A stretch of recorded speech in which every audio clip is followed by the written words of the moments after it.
Shafi പറമ്പിലിനെതിരെ പോസ്റ്റുമായിട്ട് Rini George കുറെ നാൾക്ക് ശേഷം റിനി വന്ന് ഷാഫിക്ക് വേണ്ടി പോസ്റ്റ് ഇട്ടിരിക്കുക. നിങ്ങൾ ആ പോസ്റ്റ് ഒന്ന് കണ്ടു നോക്ക്. ഷാഫിയുടെ കാര്യത്തിൽ ഒരു തീരുമാനമായി ചീട്ട് കീറി. രാഹുൽ മാങ്കൂട്ടം സംബന്ധമായിട്ടുള്ള കാര്യം സംസാരിക്കാനാണ് വന്നേക്കുന്നത്. നമ്മളൊരു വീഡിയോ ചെയ്തിട്ടുണ്ടായിരുന്നു. അതിനു മുമ്പ് ഒരു പോസ്റ്റ് ഞാൻ നിങ്ങൾക്ക് കാണിച്ചു തരാം. Rini and George happy birthday dear Shafi ഖാ എന്നും പറഞ്ഞിട്ടുള്ള ഒരു പോസ്റ്റ് ഇട്ടിട്ടുണ്ടായിരുന്നു. Wishing all success happiness and എന്റെ പൊന്ന് ഷാഫിക്ക പെട്ട് ഷാഫി പറമ്പിൽ പെട്ടു. ഷാഫിക്ക പെട്ടു, ഉറപ്പാണ് ഇക്ക പെടും.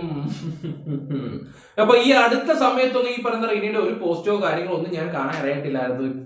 രാഹുലിന്റെ വിവാദം വന്ന സമയത്ത് ഈ പറയുന്ന മൂന്നാമത്തെ പെൺകുട്ടി വന്ന് അറസ്റ്റ് ചെയ്ത് കഴിഞ്ഞ ഒരു പ്രസ് മീറ്റ് 1-2 ഇതൊക്കെ ചേച്ചി കൊടുത്തിട്ടുണ്ടായിരുന്നു. വാർത്താ ചാനലിലൊക്കെ വന്നിട്ടുണ്ടായിരുന്നു. പിന്നെ പണി പാളൂന്ന് അറിഞ്ഞു. അവൻ ഇറങ്ങിക്കഴിഞ്ഞിട്ട് ഓരോരുത്തർക്കെതിരെ കേസും കാര്യങ്ങളും കൊടുക്കാൻ തുടങ്ങിയപ്പോൾ പോലും ഈ പറയുന്ന റിനി ജോർജ് എവിടെ പോയി? റിനി ജോർജ് നൈസായിട്ട് അങ്ങ് മുങ്ങിയായിരുന്നു. പണിപാളം എന്ന് തോന്നിയപ്പോഴായിരിക്കാം ചേച്ചി മുങ്ങിയത്. പാവം ഷഹനാസ് എല്ലാവരും കൂടെ എടുത്തിട്ട് ഷഹനാസിനെ പഞ്ഞിക്കിടുന്നോ മരത്തിയിടിക്കുന്നോ ഒന്നും അറിയാത്ത രീതിയിൽ ഇട്ട് അങ്ങനെ പോകാൻ ഞാനത് പറയുന്നില്ല. എനിക്ക് എന്തോ പോലെ ഓക്കെ ചിലപ്പോൾ ഇച്ചിരി ഓവറായിട്ട് നിങ്ങൾക്ക് ഫീൽ ചെയ്യും. ഞാൻ ആ സ്ത്രീകളെ എങ്ങനെ മോശമായിട്ട് അങ്ങനെ വലുതായിട്ട് പറയാറില്ല. ചില ആൾക്കാരെ മാത്രം പറയും.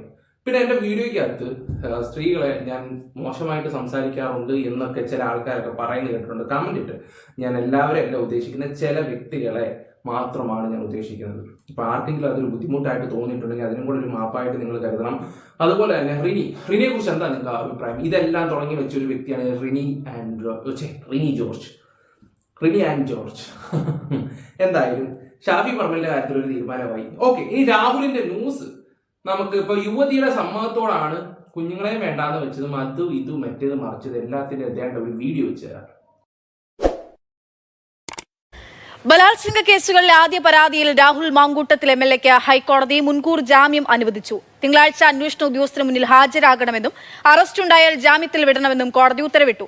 യുവതിയുമായി രാഹുലിനുണ്ടായിരുന്നത് ഉഭയസമ്മതപ്രകാരമുള്ള ബന്ധമാണെന്ന സൂചനയാണുള്ളതെന്നും ഗർഭഛിദ്രം യുവതിയുടെ സമ്മതപ്രകാരമാണെന്നും കോടതി വിലയിരുത്തി. രാഹുൽ മാങ്കൂട്ടത്തിന് കടുത്ത ഉപാധികളോടുകൂടിയാണ് കോടതി ജാമ്യം അനുവദിച്ചിരിക്കുന്നത്. ആദ്യ ബലാത്സംഗ ഇവിടെ ക്രൂരമായിട്ട് പീഡിപ്പിച്ചു എന്നായിരുന്നല്ലോ പറഞ്ഞുകൊണ്ടിരുന്നത്, സമ്മതമില്ലാതെ. പിന്നെ എങ്ങനെ ജാമ്യം കിട്ടും? ഞാൻ മുമ്പ് കഴിഞ്ഞ വീഡിയോ കണ്ടവർക്ക് എല്ലാവർക്കും ഇത് മനസ്സിലാവുന്ന ഒരു കാര്യങ്ങൾ തന്നെയാണ്. അവരുടെ സമ്മതത്തോടെ നടന്ന കാര്യങ്ങളൊക്കെ അവസാനം അത് വളച്ചൊടിച്ച് തിരിച്ച് മറച്ച് ഏത് രീതി കൊണ്ടുപോയി ചെറുപ്പക്കാരന്റെ ജീവിതം 6 മാസം കൊണ്ടിട്ട് എല്ലാവരും കൊണ്ടിട്ട് തട്ടിക്കൊളിച്ചുകൊണ്ടിരിക്കുകയായിരുന്നു. 6 മാസം കൊണ്ട്. ഈ പറയുന്ന രാഹുൽ മാങ്കൂട്ടത്തിന്റെ കാര്യം മാത്രമല്ല, ഞാൻ വേടന്റെ ഒരു കാര്യം കൂടെ എടുത്ത് ഒരു വീഡിയോ വെച്ച് സംസാരിച്ചിട്ടുണ്ടായിരുന്നു. ഈ പറയുന്ന വേടൻ എന്തൊക്കെ കാണിച്ചിട്ടുണ്ടായിരുന്നു, അതും സമ്മതത്തോടെ തന്നെ ആയിരുന്നു. പക്ഷേ ആ വേടനെ പൊക്കിക്കൊണ്ടാണ് ഇവിടുത്തെ സർക്കാർ നടക്കുന്നത്.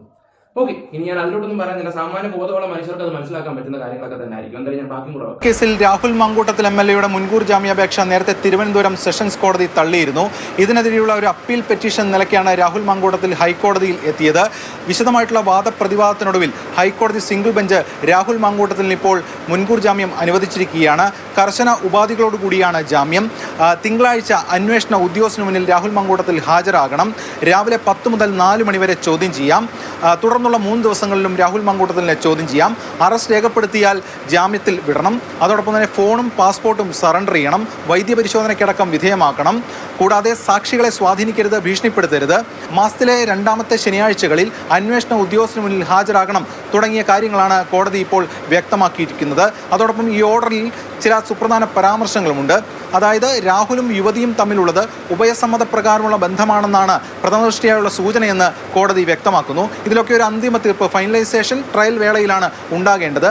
അങ്ങനെ ഉള്ള ഒരു ബന്ധം തകരുമ്പോൾ അതൊക്കെ പീഡനക്കേസായി വരുന്നത് ശരിയല്ല, അത് അംഗീകരിക്കാൻ കഴിയില്ല എന്ന് കോടതി വ്യക്തമാക്കി. അതോടൊപ്പം ഗർഭചിത്രം യുവതിയുടെ കൂടി സമ്മതപ്രകാരമാണ് എന്നതാണ് കോടതി വിലയിരുത്തുന്നത്.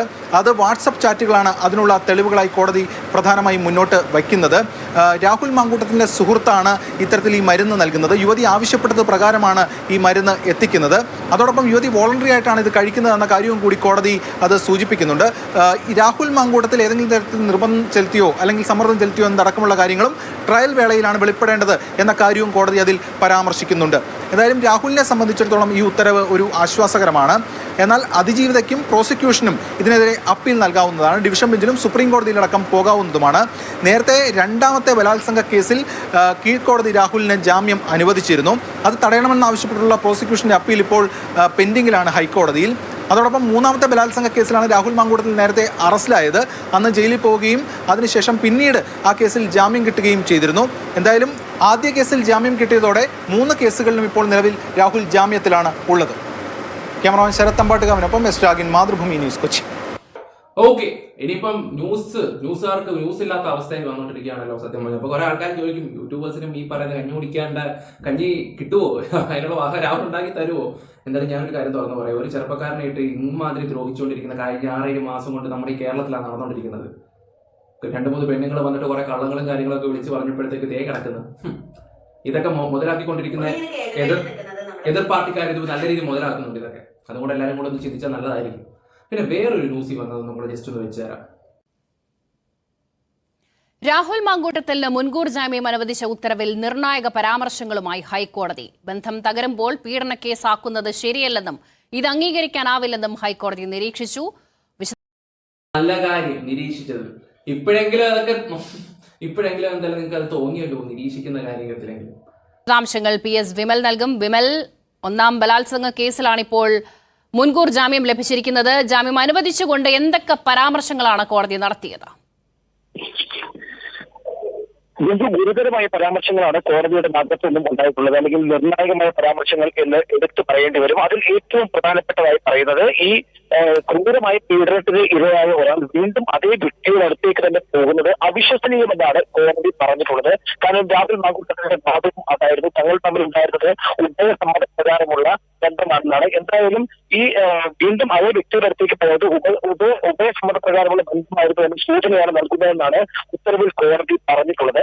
ബന്ധം തകരുമ്പോൾ അത് പീഡനക്കേസായി മാറ്റുന്നത് ശരിയല്ല, ഇക്കാര്യം അംഗീകരിക്കാനാവില്ലെന്നും ഹൈക്കോടതി വിമർശിച്ചിട്ടുണ്ട്. ഇതോടൊപ്പം തന്നെ ഗർഭഛിദ്രവുമായി ബന്ധപ്പെട്ടാണ് ഏറ്റവും പ്രധാനപ്പെട്ട അംശം കോടതിയുടെ ഭാഗത്തു നിന്നും ഉണ്ടായിട്ടുള്ളത്. ഈ ഗർഭഛിദ്രം പരാതിയുടെ സമ്മതത്തോടെ എന്ന് കരുതേണ്ടി വരുമെന്നാണ് ഹൈക്കോടതിയുടെ വിലയിരുത്തൽ. കാരണം വാട്സ്ആപ്പ് ചാറ്റുകൾ പ്രതിഭാഗം കോടതിയിൽ ഹാജരാക്കിയിരുന്നു, അല്ലെങ്കിൽ രാഹുൽ മാങ്കൂട്ടത്തിൽ കോടതിയിൽ ഹാജരാക്കിയിരുന്നു. ഇത് പ്രകാരം രാഹുൽ മാങ്കൂട്ടത്തിന്റെ സുഹൃത്താണ് ഈ യുവതിക്ക് ഗർഭഛിദ്രത്തിന് മരുന്ന് നൽകിയത്. ഇത് യുവതി ആവശ്യപ്പെട്ടാണെന്നാണ് ഈ വാട്സ്ആപ്പ് ചാറ്റുകളിൽ നിന്ന് വ്യക്തമാകുന്നത്. തന്റെ സ്ഥലവും ലൊക്കേഷൻ അടക്കമുള്ളവരല്ലോ.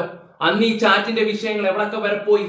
ഈ ആദ്യ കേസ് വന്ന സമയത്ത് ബാംഗ്ലൂർ പോയി, അവിടെ പോയി അന്വേഷിക്കാൻ പോയി, ചാറ്റ് നോക്കി. പിന്നെ യുവതി എവിടെയാണ് പഠിച്ചത് അവിടെ പോയി അന്വേഷിക്കാൻ പോയി. ഗർഭം എവിടെ ആലസിപ്പിച്ച്, അതെല്ലാം ബാംഗ്ലൂരാണ്. അവിടെ പോയി എന്റെ പൊന്നോ ഭയങ്കര അന്വേഷണവും കാര്യങ്ങളൊക്കെ ആയിരുന്നു. ന്യൂസിൽ എന്തൊക്കെയായിരുന്നു വിളിച്ചു പറഞ്ഞവരൊക്കെ. ഒരുപാട് കാര്യങ്ങളൊക്കെ ഫേക്ക് ന്യൂസുകളായിരുന്നു അടിച്ചുവിടുകയൊക്കെ ചെയ്തത്. ഒരു തേങ്ങയില്ല, സത്യം പറഞ്ഞാൽ ഒരു തേങ്ങയില്ല. ആ ചെറുപ്പക്കാരന്റെ ജീവിതം നശിപ്പിക്കാൻ വേണ്ടി കാട്ടിക്കൂട്ടിയതാണ് ഇവിടുത്തെ കേരള സർക്കാർ.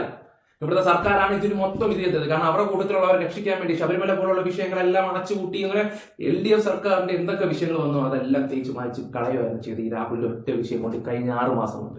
ഇപ്പൊ അവര് ഈ പറയുന്ന ഓരോ പ്രൊമോഷൻ തുടങ്ങി. LDF സർക്കാർ വരുന്നതുകൊണ്ടാണ് ഈ പെൻഷൻ കിട്ടുന്നത്, അങ്ങനെയാണ് മറ്റാണ് മാണയാണ് കോടയാണ് ചക്കയാണെന്ന് പറയുന്നുണ്ട്. പിന്നെ അതുപോലെ തന്നെ എന്താ പറയുക, വേടനെ പോലെ ഒരാളെ കൊണ്ട് സ്റ്റേജിൽ കൊണ്ടിട്ട് നമുക്ക് ഇത്രയും സ്വാതന്ത്ര്യം കിട്ടുന്നില്ല, ഈ ഭരണം കൊണ്ടാണ്. ഇതൊക്കെയാണോ ഭരണം?